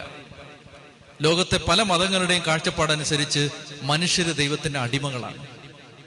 ഈശോ വന്നത് ദൈവത്തെ അപ്പ എന്ന് വിളിക്കാൻ പഠിപ്പിക്കാനാണ്. ഈശോ പഠിപ്പിച്ച ഒറ്റ പ്രാർത്ഥനയുള്ളൂ. ആ പ്രാർത്ഥന സ്വർഗസ്ഥനായ ഞങ്ങളുടെ അപ്പ എന്ന് വിളിച്ചുകൊണ്ടാണ് തുടങ്ങുന്നത്. ഈശോയുടെ നാവിൽ മുമ്പിൽ നിന്ന് ഏറ്റവും കൂടുതൽ പുറത്തു വന്ന വാക്ക് അപ്പ എന്ന വാക്കാണ്. ഈശോ തുടങ്ങിയത് അപ്പ എന്ന് വിളിച്ചുകൊണ്ടാണ്. ഞാൻ എൻ്റെ പിതാവിന്റെ കാര്യങ്ങളിൽ വ്യാപൃതനാവേണ്ടത് ആവശ്യമാണെന്ന് നിങ്ങൾ അറിയുന്നില്ലേ? ഇതാണ് ഈശോയുടെ ആദ്യത്തെ വാചകം. ഈശോയുടെ അവസാനത്തെ വാചകം അപ്പ എന്ന് വിളിച്ചുകൊണ്ടാണ്. അപ്പ, നിന്റെ കരങ്ങളിൽ എൻ്റെ പ്രാണനെ ഞാൻ സമർപ്പിക്കുന്നു. അപ്പ എന്ന് വിളിച്ചു തുടങ്ങി, അപ്പ എന്ന് വിളിച്ച് അവസാനിപ്പിച്ച്, അതിനിടയിൽ 1000 തവണ അപ്പ എന്ന് വിളിച്ച ഒരാളുടെ മക്കളാണ് നമ്മള്, ശിഷ്യന്മാരാണ് നമ്മള്. നമുക്ക് ദൈവം തന്നിരിക്കുന്ന അവകാശം ദൈവം നമ്മുടെ അപ്പനാണെന്ന അവകാശമാണ്. അതുകൊണ്ട് അപ്പാ എന്ന് വിളിക്കണം. പ്രിയപ്പെട്ട മക്കളെ, നിങ്ങൾക്ക് ഞാൻ തരുന്ന ഈ രാത്രിയിലെ ഏറ്റവും പ്രധാനപ്പെട്ട മറ്റൊരു ഉപദേശം ഇതാണ്: ഒരു പ്രതിസന്ധിയുടെ മുമ്പിൽ നിൽക്കുമ്പോ മുട്ടിന്മേൽ നിന്നിട്ട് പറയണം, കർത്താവേ, ഞാൻ നിന്റെ മകനാണ്, പിശാചിന് എന്റെ മേൽ അധികാരമില്ല. സ്തുതി പറഞ്ഞേ ഹല്ലേലൂയ. നീ പറയണം, കർത്താവേ, ഞാൻ നിന്റെ മകളാണ്, ഞങ്ങൾ നിന്റെ മക്കളാണ്, ഇതാണ് ഞങ്ങളുടെ അവകാശം. പിശാചിന്, സാത്താന്, ശത്രുക്കൾക്ക്, തിന്മയ്ക്ക് ഞങ്ങളുടെ മേൽ അധികാരമില്ല. ഇത് മുട്ടുകുത്തി പറയണം എന്റെ പ്രിയപ്പെട്ട മക്കളെ. നമ്മൾ പറയണം, കർത്താവേ, ഞങ്ങൾ നിന്റെ മക്കളാണ്. ചെതി പറഞ്ഞേ ഹല്ലേലൂയാ. ഞങ്ങൾ നിന്റെ മക്കളാണ് കർത്താവേ. ഞങ്ങളുടെ മേൽ പ്രശ്നമേ നിനക്ക് ഞങ്ങളുടെ മേൽ അധികാരമില്ല. തടസ്സമേ നിനക്ക് ഞങ്ങളുടെ മേൽ അധികാരമില്ല. ഞങ്ങൾ ദൈവപിതാവിന്റെ മക്കളാണ്. പ്രിയപ്പെട്ട സഹോദരങ്ങളെ, നമുക്ക് ജീവിതത്തിൽ കുറവുകൾ വരാം, പാപം വരാം, വീഴ്ചകൾ വരാം. അനുദപിച്ച് കർത്താവിന്റെ സന്നിധിയിലേക്ക് മടങ്ങിയെത്തുന്ന ഓരോ തവണയും വീണ്ടും കർത്താവ് നമ്മളെ മക്കളാക്കി മാറ്റുകയാണ്. ധൂർത്തപുത്രന്റെ ഉപമയിൽ പരിശുദ്ധാത്മാവ് ശ്രദ്ധേയമായൊരു കാര്യം വെളിപ്പെടുത്തുന്നുണ്ട്. അതായത്, ഈ മകൻ തിരിച്ചു വരുന്ന സമയത്ത് ഈ മകന് വേണ്ടതെല്ലാം കൊടുക്കുകയാണ് അപ്പൻ. അവന് പുതിയ ചെരുപ്പ്, മോതിരം, വസ്ത്രങ്ങൾ, കൊഴുത്ത കാളക്കുട്ടി എല്ലാം കൊടുത്തിട്ട്, അപ്പൊ ആ സമയത്തൊരു മൂത്ത മകൻ വെളിയിൽ ഇങ്ങനെ വാതുക്കൽ പരിഭവിച്ചും പരാതി പറഞ്ഞും സങ്കടപ്പെട്ടും കാത്തു നിൽക്കുന്ന സമയത്ത് അപ്പൻ ഇറങ്ങി വന്നിട്ട്, മോനെ നീ അകത്തേക്ക് വാന്ന് പറഞ്ഞ് അവനെ വിളിക്കുന്ന സമയത്ത് അവൻ പറയുകയാണ്, അപ്പാ, ഞാൻ വിശ്വസ്തയോടെ ഇത്രയും കാലം ഈ വീട്ടിൽ ഒരടിമയെ പോലെ ജോലി ചെയ്തു. അപ്പൊ ആ സമയത്ത് പിതാവായ ദൈവം പറയുന്ന മറുപടി ഇങ്ങനാണ്, മോനെ, എനിക്കുള്ളതെല്ലാം നിന്റേതല്ലേ? എനിക്കുള്ളതെല്ലാം. പ്രിയപ്പെട്ടവരെ, നമ്മൾ പലരും ഈ മൂത്തപുത്രനെ പോലെ അടിമയുടെ മനസ്സും ധരിച്ച് വീടിന് വെളിയിൽ നിൽക്കുകയാണ്. അപ്പൻ ഇറങ്ങി വന്നിട്ട് പറയാണ്, മോനെ, ഞാൻ നിന്റെ അപ്പനാണ്, എനിക്കുള്ളതെല്ലാം നിന്റേതല്ലേ? എന്റെ പ്രിയപ്പെട്ട സഹോദരങ്ങൾ, ഇത് ക്ലെയിം ചെയ്യണം. മുട്ടുമേൽ നിന്ന് പറയണം. ഞാൻ പറഞ്ഞിട്ടുണ്ട്, മുട്ടുമേൽ നിന്നിട്ട് പറയണം, ദൈവമേ, ഞാൻ നിന്റെ മകനാണ്. ഈ പ്രശ്നത്തിന് എന്റെ മേൽ അധികാരമില്ല, ഈ പ്രതിസന്ധിക്ക് എന്റെ മേൽ അധികാരം. ഞാൻ നിന്റെ മകനാണ്, എന്നെ സഹായിച്ചേ പറ്റൂ, എന്റെ കുടുംബത്തെ സഹായിച്ചേ പറ്റൂ. അതുകൊണ്ട് ഹൃദയത്തിൽ ഇത് വിശ്വസിക്കുക, നമ്മൾ ദൈവത്തിന്റെ സ്വന്തം മക്കളാണ്, നമ്മൾ അടിമകളല്ല. അതുകൊണ്ട് ആ ബോധ്യത്തോടുകൂടി യഹോശാഫാത്ത് പറയുകയാണ്, ദൈവമേ, ഇത് നീ ഞങ്ങൾക്ക് തന്നിരിക്കുന്ന അവകാശമാണ്. ഈ അവകാശത്തിൽ നിന്ന് ഞങ്ങളെ ആട്ടിയോടിക്കാൻ വേണ്ടി ഇപ്പോൾ സാത്താൻ വന്നിരിക്കുന്നു, ശത്രുക്കൾ വന്നിരിക്കുന്നു. അങ്ങനെ അദ്ദേഹത്തിന്റെ അവകാശം ഏറ്റവും. ഞാൻ പെട്ടെന്ന് പോവാണ്. എത്രായി? 4. 1, അദ്ദേഹം ദൈവത്തിന്റെ സർവശക്തി അംഗീകരിച്ചു. 2, അദ്ദേഹം മുൻകാലങ്ങളിൽ ദൈവം ചെയ്ത കാര്യങ്ങൾ ഏറ്റുപറഞ്ഞ് പ്രാർത്ഥിച്ചു. 3, വാഗ്ദാനങ്ങൾ ഏറ്റുപറഞ്ഞു. 4, മക്കൾ എന്നുള്ള അവകാശം ഏറ്റുപറഞ്ഞു, തങ്ങളുടെ അവകാശം ഏറ്റുപറഞ്ഞു. 5 അദ്ദേഹം പറയുകയാണ്, കർത്താവേ, ഇപ്പോൾ ഞങ്ങളുടെ ദൈവമേ, നീ അവരുടെ മേൽ ന്യായവിധി നടത്തില്ലേ? ഞങ്ങൾക്കെതിരെ വരുന്ന ഈ വലിയ സൈന്യവ്യൂഹത്തോട് പൊരുതാൻ ഞങ്ങൾ അശക്തരാണ്. 5 ശ്രദ്ധിച്ചു കേൾക്കണം. അനേകർക്ക് തെറ്റുപറ്റുന്നൊരു മേഖല ഇതാണ്. അതായത്, സ്വന്തം ശക്തി കൊണ്ട് ഈ പ്രതിസന്ധിയിൽ നിന്ന് പുറത്തു കടക്കാൻ പറ്റുമെന്ന് നിങ്ങൾ ഒരിക്കലും വിചാരിക്കരുത്. നടക്കില്ല. സ്വന്തം ശക്തി കൊണ്ട് ഈ ഒരു പ്രശ്നത്തിൽ നിന്ന് നമുക്ക് പുറത്തു കിടക്കാൻ പറ്റില്ല. ഇവിടെ യഹോശാഫാത്ത് പറയാണ്, വി ആർ ഹെൽപ്ലെസ്. ഞങ്ങൾ അശക്തരാണ്. പ്രിയപ്പെട്ട സഹോദരങ്ങളെ, ശ്രദ്ധിക്കുക. അഷ്ടസൗഭാഗ്യങ്ങളിലെ ഒന്നാമത്തേത് ഏതാണ്?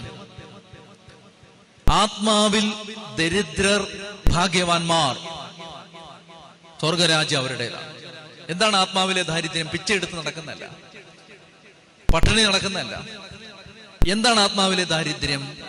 എല്ലാ സാഹചര്യങ്ങളിലും ദൈവത്തെ ആശ്രയിക്കുന്നതിന്റെ പേരാണ് ആത്മാവിലെ ദാരിദ്ര്യം. നിങ്ങൾ ശ്രദ്ധിച്ചോണേ ഇത്. അതായത്, ഇങ്ങനെ വിചാരിക്കുക, ഞാനൊരു ഭിക്ഷക്കാരനാണെന്ന് വിചാരിക്കുക. ഞാനെന്ന് പറയുന്ന ഭിക്ഷക്കാരന്റെ കയ്യിൽ 5 പൈസ എടുക്കാനില്ല, കഴിക്കാൻ ഭക്ഷണമില്ല, കുടിക്കാൻ വെള്ളമില്ല. പ്രിയപ്പെട്ട സഹോദരങ്ങളെ, ആ സമയത്ത് ഞങ്ങൾ ഒരു ബന്ദിന്റെ, ഒരു ഹർത്താലിന്റെ അന്ന് ഞങ്ങൾ 4-5 പേര് ഒരു പൈസ പോലും എടുക്കാതെ, പേഴ്സ് എടുക്കാതെ, ചെരുപ്പിടാതെ ഒരു ദിവസം ഹോസ്റ്റലിൽ നിന്ന് ഇറങ്ങി നടന്ന് ഒരു സ്ഥലം വരെ പോയി. വണ്ടിയില്ല, വണ്ടി എടുത്തിട്ടില്ല. പൈസയില്ല, പൈസ ഉണ്ട്, പൈസ എടുത്തിട്ടില്ല. ഒരു ദിവസം ഒരു ബന്ദിന്റെ ഹർത്താലിൽ അന്ന് 4 പേര് ഭ്രാന്തന്മാര് ചേർന്ന് ഇറങ്ങി നടക്കുകയാണ്. അപ്പൊ അന്ന് നടക്കുമ്പോൾ ഞങ്ങളൊരു കാര്യം തിരിച്ചറിഞ്ഞതാണ്, അതാണ് ശരിക്കും ആത്മാവിലെ ദാരിദ്ര്യം എന്ന് പറഞ്ഞാൽ. ഒരു നാരങ്ങാ വെള്ളം കുടിക്കാനുള്ള കാശ് കയ്യിലില്ല, കാല് ചെരുപ്പില്ല, നടന്ന് കാല് ഒരു സാഹസത്തിന് ഇറങ്ങിയാണ്, കാല് പൊട്ടി ശരിയായി. കുടിക്കാൻ വെള്ളമില്ല. ഒരു വീട്ടിൽ നിന്ന് വെള്ളം എടുത്ത് തന്നതുകൊണ്ടാണ് കുടിക്കാൻ പറ്റിയത്. പോന്ന വഴിക്ക് ഞങ്ങൾ അമ്പലമുക്കിൽ ചെന്നൊരു പൈപ്പിൽ നിന്ന് വെള്ളം കുടിച്ചു. അപ്പോ വെള്ളമില്ല.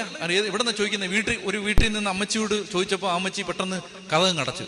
കാരണം ഹർത്താലാണ്, കൊള്ളക്കാരേതാണ്ട് വന്നാന്ന് വിചാരിച്ചു. പിന്നെ എനിക്ക് അന്നാണ് ശരിക്കും പറഞ്ഞാൽ മനസ്സിലായത് എന്താണ് ആത്മാവിലെ ദാരിദ്ര്യം. ശരിക്കും ഭിക്ഷക്കാരനായിട്ട് ആരും സഹായിക്കാനില്ല. ആ സമയത്ത് ദാഹിച്ച് ചങ്കുപൊട്ടിയ സമയത്ത്, കർത്താവേ ഞങ്ങൾക്ക് വെള്ളം തരണേ കർത്താവേ എന്ന് പറഞ്ഞപ്പോ അട്ടർ റിലയബിലിറ്റി എന്ന് പറഞ്ഞാൽ വേറെ ആരിലും ആശ്രയിക്കാനില്ല. നമുക്ക് അങ്ങേയറ്റം കർത്താവ് മാത്രം റിലയബിൾ ആയിട്ടുള്ള ഒരവസ്ഥ. ഇതിന്റെ പേരാണ് ആത്മാവിലെ ദാരിദ്ര്യം. എനിക്ക് അന്നാണ് ശരിക്കും ഇത് മനസ്സിലായത്. ആത്മാവിലെ പൈസ കയറിയ സമയത്ത് എനിക്ക് ഇതുവരെയും പിടികിട്ടിയിരുന്നില്ല.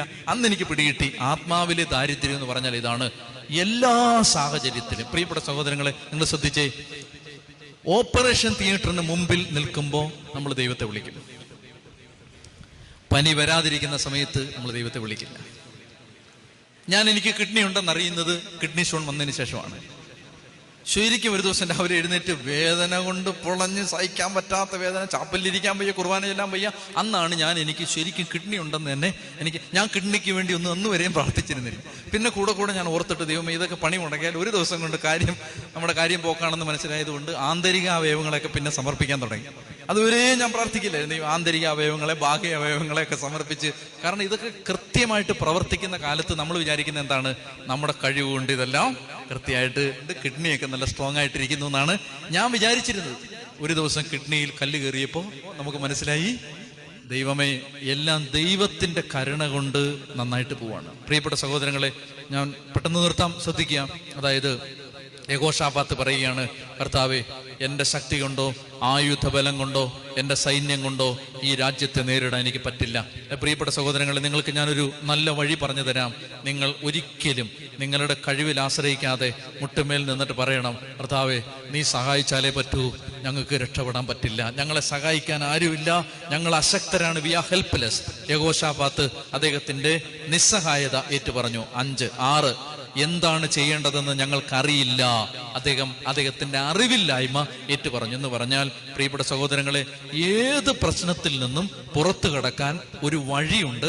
ആ വഴി നമുക്കറിയാത്തതാണ് നമ്മുടെ പ്രശ്നം. ശ്രദ്ധിച്ചേ, ഏത് പ്രശ്നത്തിൽ നിന്നും വെളിയിൽ കടക്കാൻ ഒരു വഴിയുണ്ട്. ആ വഴി നമുക്കറിയാത്തതാണ് നമ്മുടെ പ്രശ്നം. ഞാൻ 2 ഉദാഹരണം പറയാം. അതായത് കാനഡയിലേക്ക് വിസ കിട്ടുമ്പോൾ, ഞാനെല്ലാം ഇപ്പോഴത്തെ സാഹചര്യങ്ങൾ പറയാണ്. കാനഡയിലേക്ക് വിസ കിട്ടുമ്പോൾ ഒറ്റ എൻട്രിയേ ഉള്ളൂ. ഒറ്റ പ്രാവശ്യമേ കാനഡയിലേക്ക് കയറാൻ പറ്റൂ. ഒറ്റ പ്രാവശ്യം ധ്യാനം നടത്തിയിട്ട് തിരിച്ച് US തിരിച്ചു കയറി. ഇനി വിസയിൽ അടുത്ത തവണ കയറാൻ പറ്റില്ല. രണ്ടാമത്തെ ധ്യാനം, അവസാനത്തെ ധ്യാനം കാനഡയിലാണ്. എന്ത് ചെയ്യും? അപ്പൊ ഇതിന് പുറത്ത് കിടക്കാൻ ഒരു വഴിയുണ്ട്. അതാർക്കറിയാം? ദൈവത്തിനെ അറിയൂ. പ്രിയപ്പെട്ട സഹോദരങ്ങൾ, ആ ദിവസങ്ങളിലെല്ലാം കർത്താവ് എന്താണ് വഴി, ധ്യാനം നടത്താതെ പോരേണ്ടി വരുമോ എന്നുള്ള അവസ്ഥയിൽ നിന്ന സമയത്ത് ഒരു വഴിയുണ്ട്. ആ വഴി കർത്താവ് കാണിച്ചെന്ന്. അതായത് അമേരിക്കയിലേക്ക് തിരിച്ചു കയറിയാൽ മാത്രം ഒരു പ്രാവശ്യം കൂടെ കാനഡയിലേക്ക് തിരിച്ചു വീണ്ടും പോവാം. അതാണ് ഒരു വഴി. ആ ഒരു വഴിയേ ഉള്ളൂ. അരീക്കാട്ടിലെന്ന് പറഞ്ഞ അച്ഛനാണ് കാനഡയിൽ അവിടുത്തെ വികാരി അച്ഛൻ. അദ്ദേഹം നല്ലൊരു ശുശ്രൂഷകനാണ്, വലിയ ശുശ്രൂഷകനാണ്. അദ്ദേഹം പറഞ്ഞു, അദ്ദേഹം ഇറ്റലിയിൽ ഒരു യാത്ര പോയി. ആ യാത്ര പോയ സമയത്ത് അദ്ദേഹത്തിന് പെട്ടെന്ന് നെഞ്ചുവേദന വന്ന് അദ്ദേഹത്തിന്റെ ഒരു സൈലന്റ് അറ്റാക്ക് പോലെ വന്നു. അദ്ദേഹം പെട്ടെന്ന് അവിടെ വഴിയിൽ ബോധം കെട്ട് വീണു. എമർജൻസി ആംബുലൻസ് വന്ന് അദ്ദേഹത്തെ ഹോസ്പിറ്റലിലേക്ക് കൊണ്ടുപോയി. അദ്ദേഹം ഹോസ്പിറ്റലൈസ്ഡ് ആയി. അവിടെ ചെന്നപ്പോൾ അവിടുത്തെ ഡോക്ടേഴ്സ് പറഞ്ഞു, ഇപ്പോൾ ഞങ്ങൾ ഇതിന്റെ ചികിത്സ ചെയ്യണമെങ്കിൽ ഒരു കണക്ക് പറഞ്ഞു, ഡോളറിന്റെ കണക്ക് പറഞ്ഞു. അത്രയും പൈസ വേണം. അച്ഛൻ്റെ കയ്യിൽ കാശില്ല, അത്രയും ഡോളറില്ല. അപ്പൊ അച്ഛന് ഇംഗ്ലണ്ടിലാണ് അച്ഛൻ താമസിക്കുന്നത്. ഇംഗ്ലണ്ടിലാണെങ്കിൽ അച്ഛന് ഇൻഷുറൻസ് ഉണ്ട്. ഇൻഷുറൻസിൽ ഇത് ചെയ്യാൻ പറ്റും. പക്ഷേ ഇംഗ്ലണ്ടിലേക്ക് ഈ അവസ്ഥയിൽ അച്ഛനെ ഇവിടുന്നവര് അനുവാദം കൊടുത്ത് വിടില്ല. ഫ്ലൈറ്റിൽ അച്ഛന് യാത്ര ചെയ്ത് പോകാൻ പറ്റില്ല. പ്രിയപ്പെട്ട സഹോദരങ്ങൾ, അച്ഛൻ പറയുകയാണ്, ഞാൻ എന്ത് ചെയ്യും? എൻ്റെ കയ്യിൽ കൊടുക്കാൻ ഇത്രയും കാശില്ല. എൻ്റെ നാട്ടിലാണെങ്കിൽ എനിക്ക് ഇൻഷുറൻസ് കിട്ടും. ഞാൻ എന്ത് ചെയ്യും? ആ സമയത്ത് കർത്താവിനെ വിളിച്ചപേക്ഷിച്ചു. കർത്താവ് ഒരു വഴി പറഞ്ഞു കൊടുത്തു. അതായത് ഒരു വഴിയുണ്ട്. ആ വഴി ഇതാണ്. വഴിവെക്കിൽ ഒരാള് തളർന്നു വീണ് എമർജൻസിയിൽ ആംബുലൻസിൽ ഇറ്റലിയിലെ ഒരു ഹോസ്പിറ്റലിൽ കൊണ്ടുപോയി അഡ്മിറ്റ് ചെയ്താൽ ആ വ്യക്തിക്ക് വേറെ ഏതെങ്കിലും ഒരു രാജ്യത്തിൽ ഇൻഷുറൻസ് ഉണ്ടെങ്കിൽ ആ ഇൻഷുറൻസ് അവിടെ കിട്ടും. നിങ്ങൾക്ക് മനസ്സിലാവുന്നുണ്ടോ? കർത്താവ് എന്ത് ചെയ്യുന്നറിയാമോ? വഴിയിൽ അച്ഛനെ ബോധം കെടുത്തി വീഴ്ത്തി ആംബുലൻസിലാക്കി ആശുപത്രിയിൽ എത്തിച്ചതിന്റെ കാരണം ഇതാണ്. അങ്ങനെയാണെങ്കിൽ മാത്രമേ അച്ഛൻ ഇൻഷുറൻസ് കിട്ടൂ. ചെത്തി പറഞ്ഞേ ഹല്ലേലൂയ. എന്റെ പ്രിയപ്പെട്ട സഹോദരങ്ങളെ, ഏത് പ്രശ്നത്തിൽ നിന്നും പുറത്തു കിടക്കാൻ ഒരു വഴിയുണ്ട്. ആ വഴി നമുക്കറിയാൻ പാടില്ല. അതുകൊണ്ട് എന്ത് ചെയ്യണമെന്നറിയാം? മുട്ടിന്മേൽ നിന്നിട്ട് പറയണം, കർത്താവേ എനിക്കറിയില്ല. ഞാൻ എൻ്റെ ജീവിതത്തിൽ പറഞ്ഞാൽ, ഞാൻ കൊടുമണ്ണ് ശുശ്രൂഷ ചെയ്യുന്ന സമയത്ത് വലിയ പ്രശ്നങ്ങളുടെ നടുവിൽ നിൽക്കുമ്പോൾ എങ്ങനെ മുന്നോട്ട് പോകണമെന്നറിയാൻ നിൽക്കുന്ന സമയത്ത് മുട്ടുമേൽ നിന്നല്ല, മുട്ടുമേൽ ഇഴഞ്ഞ് ഞാൻ കർത്താവിനോട് ചോദിച്ചിട്ടുണ്ട്, ദൈവമേ എനിക്കൊരു വഴി കാണിച്ചു തരുമോ? ദൈവം അനേകം വഴികൾ കാണിച്ചു തന്നു. ആ വഴികളിലൂടെ ആ ജനത എപ്രകാരം അനുഗ്രഹിക്കപ്പെട്ടെന്ന് ആ ദേശത്ത് ഇന്നറിയാം. പ്രിയപ്പെട്ട സഹോദരങ്ങളെ, നമുക്കറിയാൻ പാടില്ല, എല്ലാത്തിനും ഒരു വഴിയുണ്ട്. ഏത് പ്രശ്നത്തിനും ഒരു വഴിയുണ്ട്. ആ വഴി, അതുകൊണ്ട് ഞാൻ എപ്പോഴും പറയുന്ന ഒരു വാചകം ഇതാണ്, there is a way and the way is on the way. For everything there is a way and the way is on the way. ഒരു വഴിയുണ്ട്, ആ വഴി ഇങ്ങനെ വന്നുകൊണ്ടിരിക്കുന്നേ ഉള്ളൂ. നമ്മൾ കർത്താവിൽ ആശ്രയിച്ചെന്ന് ഒരു വഴിയുണ്ട്. ഇപ്പൊ ശ്രദ്ധിച്ചേ, ഏഴാമത്തെ, ആദ്യം മുതൽ പറഞ്ഞ ഒന്നാമത്തെ കാര്യം സർവശക്തൻ. 2, ദൈവം മുൻകാലങ്ങളിൽ ചെയ്ത കാര്യങ്ങൾ ഏറ്റുപറഞ്ഞ് നന്ദി പറഞ്ഞു. 3, എന്താണ്? ദൈവത്തിന്റെ വാഗ്ദാനങ്ങൾ ഏറ്റുപറഞ്ഞു. 4, അവകാശം പറഞ്ഞു, ഞങ്ങൾ നിന്റെ മക്കളാണ്. 5, ദൈവമേ ഞങ്ങൾ ഹെൽപ്ലെസ് ആണ്, ഞങ്ങൾക്ക് പറ്റില്ല, മക്കളെ ശരിയാക്കാൻ ഞങ്ങൾക്ക് പറ്റില്ല, കുടുംബനാഥനെ നേരെയാക്കാൻ ഞങ്ങൾക്ക് പറ്റില്ല, ഞങ്ങൾ അശക്തരാണ്. 6, കർത്താവേ ഞങ്ങൾക്ക് ഇതിൽ നിന്ന് പുറത്തു കിടക്കാനുള്ള വഴി അറിയില്ല. 7ാമത്തെ കാര്യം ഇതാണ്. 7ാമത്തേത് ദൈവം ചെയ്യുന്നതാണ്. ദൈവം ഒരു പ്രവാചകന്റെ മേൽ ആത്മാവിനെ അയച്ചു. ആ പ്രവാചകന്റെ മേൽ ആത്മാവ് കടന്നു വന്നു. ആത്മാവ് കടന്നു വന്നിട്ട് ആ പ്രവാചകൻ പറഞ്ഞു, ആരും ആയുധമെടുക്കാൻ പാടില്ല, ഒറ്റ ആള് പോലും ആയുധം എടുക്കരുത്. ആയുധമെടുക്കാതെ നിങ്ങൾ ചെയ്യേണ്ടത്, ലേവ്യ പുരോഹിതന്മാര്, ശുശ്രൂഷകര് വിശുദ്ധ വസ്ത്രം ധരിച്ച് ജനത്തിന്റെ മുമ്പിൽ നിൽക്കണം. എന്നിട്ട് പാട്ടുകാരെ വിളിക്കണം, കൊയറുകാരെല്ലാം വരണം, ഗാന ശുശ്രൂഷകരെല്ലാം വന്ന് അവരുടെ പുറകിൽ നിൽക്കണം. അപ്പൊ ആദ്യം പുരോഹിതന്മാര് വിശുദ്ധ വസ്ത്രം ധരിച്ച് മുന്നിൽ നിൽക്കണം, അവരുടെ പുറകില് കൊയറ് നിൽക്കണം.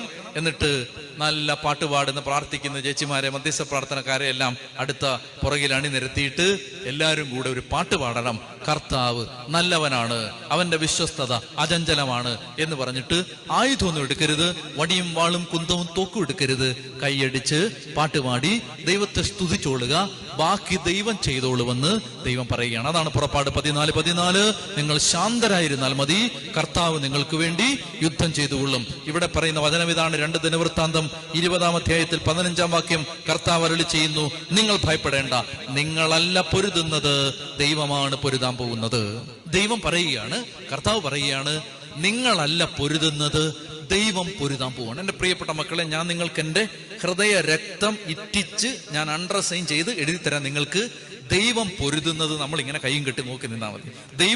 ദൈവം അടിച്ചോളും, നമ്മളിങ്ങനെ നോക്കി നിന്നാൽ മതി. ദൈവം പൊരുതും. നമ്മൾ പൊരുതണ്ട, നമ്മൾ ആരോടും വഴക്കിടാൻ പോകരുത്. ദൈവം പൊരുതും. പ്രിയപ്പെട്ട സഹോദരങ്ങളെ, ദൈവത്തിന്റെ ശക്തി ഇറങ്ങും. അതിനെന്താ ചെയ്യുന്നറിയാമോ? ഈ മനുഷ്യൻ ദൈവത്തെ ആരാധിച്ച് ദൈവത്തെ സ്തുതിച്ച്. അപ്പൊ ആളുകൾ പറഞ്ഞു, നീ മണ്ടത്തരം കാണിക്കരുത്.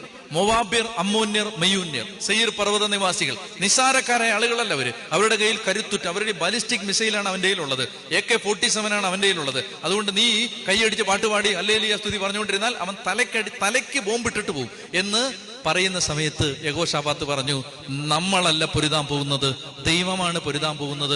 പ്രിയപ്പെട്ട മക്കളെ, അവർ ദൈവത്തെ ആരാധിച്ച് സ്തുതിച്ച് മഹത്വപ്പെടുത്തിക്കൊണ്ടിരുന്നു. കർത്താവ് നല്ലവനാണ്, കർത്താവ് നല്ലവനാണ്, അവന്റെ വിശ്വസ്തത അചഞ്ചലമാണ്. ഏത് സാത്താന്റെ ശക്തിയും തകരുന്നത് ആരോ ദൈവത്തിൽ ആശ്രയിച്ച് പൊരുതുന്നത് കൊണ്ടാണ്.